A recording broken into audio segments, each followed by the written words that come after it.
அனைவரையும் இந்த காலை வேளையிலே அன்புடன் அந்த நிகழ்ச்சிக்கு ஆண்டவராய் இயேசு நாமத்திலே வாழ்த்தி வரவேற்கிறேன். அனைவருக்கும் இனிய காலை வணக்கங்களை தெரிவித்துக் கொள்கிறேன்.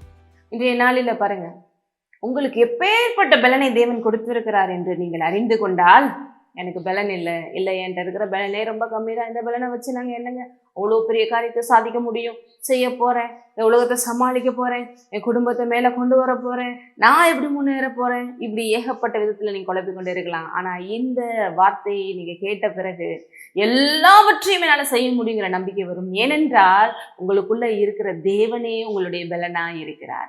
இயேசுவே பலன், அவருடைய பலனே உங்களுடைய பலன், அவரே நான் உனக்கு எல்லாமுமா இருக்கிறேன்னு சொல்றாரு.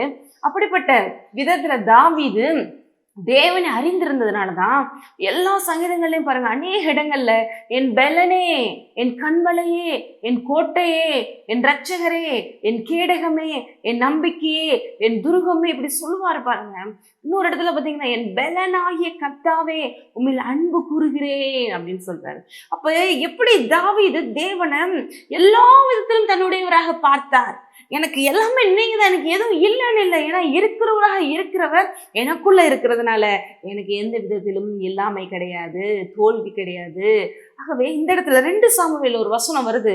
2 சாமுவேல் 22:3 பாருங்க. தேவன் நான் நம்பி இருக்கிற துர்கமும் என் கேடகமும் என் இரட்சணிய கொம்பும் என் உயர்ந்த அடைக்கலமும் என் புகலிடமும் என் இரட்சகருமானவர், என்னை வல்லடிக்கு நீங்களாக்கி ரட்சிக்கிறவர் அவரே.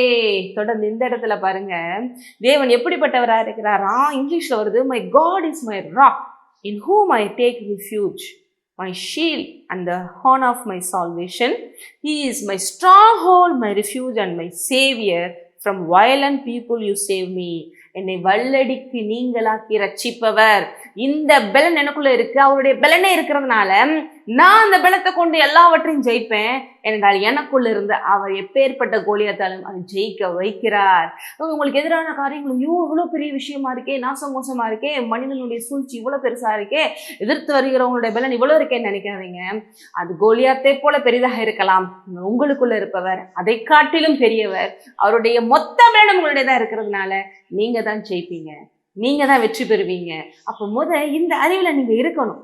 எனக்கு சாதாரண பலன் கொடுக்கப்படல, தேவனுடைய பலனே, இந்த அகில உலகத்தை உண்டாக்கி கட்டி ஆளுகிற அப்பேற்பட்ட தேவனுடைய அந்த பலன் என்ன சொன்ன, அவரே என் பலனாக இருக்கிறார். ஆகவே எது என்னை என்ன செய்ய முடியும் என்று சொல்லி முன்னேறி செல்லுங்கள். எல்லாவற்றிலும் வெற்றி உங்களுக்காக காத்து கொண்டு இருக்கிறது. சும்மா பயந்து பிசாசை பெருசா எண்ணி மற்றவங்களை பெருசா எண்ணி இந்த அறிவு இல்லாம தோல்வி எடுக்க வேண்டாம். இந்த தேவனுடைய அறிவை, வார்த்தையை எடுத்துக்கொண்டு விசுவாசித்து முன்னேறி செல்லுங்கள்.